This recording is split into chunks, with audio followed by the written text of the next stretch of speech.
Je vais t'expliquer pourquoi Lidl a claqué un demi-milliard d'euros dans son logiciel informatique et pourquoi la connerie qu'ils ont faite est complètement de leur faute. Justement, je m'appelle Billy, j'ai une agence à Lyon d'intégration de logiciels pour les PME et je t'explique pourquoi ce qu'ils ont fait, c'est quelque chose que tu ne dois pas faire. On est en 2011, Lidl est en croissance et forcément, comme pour beaucoup d'entreprises, elle avait un logiciel maison qui s'appelait Wawi et qui était utilisé pour venir à peu près gérer toute la boîte, que ce soit la comptabilité, logiciel de caisse, les stocks, etc. Sauf qu'un logiciel maison, à un moment donné, c'est pas terrible. Il faut passer sur un logiciel tout en un qui est quand même mieux structuré pour faire le taf. Et du coup, il décide de passer par le géant SAP. SAP, c'est le mastodonte aujourd'hui, notamment du côté des grands groupes et multinationales, pour venir gérer notre entreprise avec un outil tout en un.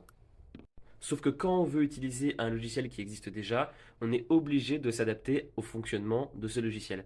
Et ça, Lidl, ils n'étaient pas d'accord avec ça.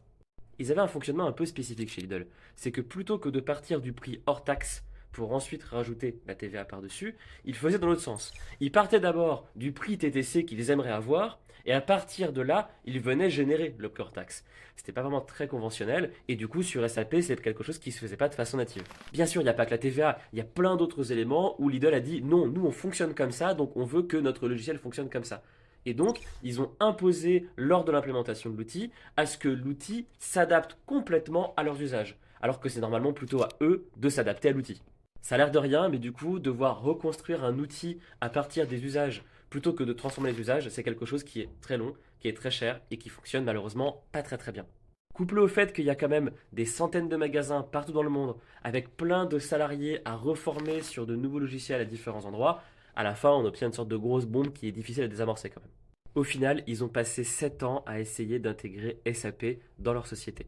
7 ans à construire avec des milliers de consultants un SAP sur mesure qui puisse s'adapter au fonctionnement de Lidl. Et malheureusement, ça n'a pas du tout fonctionné. En 2018, le PDG a envoyé un mail à toute la direction pour dire on ne pourra pas atteindre nos objectifs avec des coûts convenables. Si on le traduit plus normalement, ça veut dire on a claqué 7 ans et 500 millions d'euros alors qu'en fait ça nous a servi complètement à rien. Eh bien oui, forcément, quand on veut intégrer un logiciel dans son entreprise, il faut prévoir non seulement la question de la technique, mais il faut aussi prévoir le changement des usages de l'entreprise. On ne peut pas simplement partir du principe qu'une entreprise fonctionne avec X processus ou Y façon de faire et de dire le logiciel qu'on va utiliser correspondra exactement à ce qu'on fait. Malheureusement, c'est pas possible, ça coûte extrêmement cher et c'est très peu fiable au fil du temps.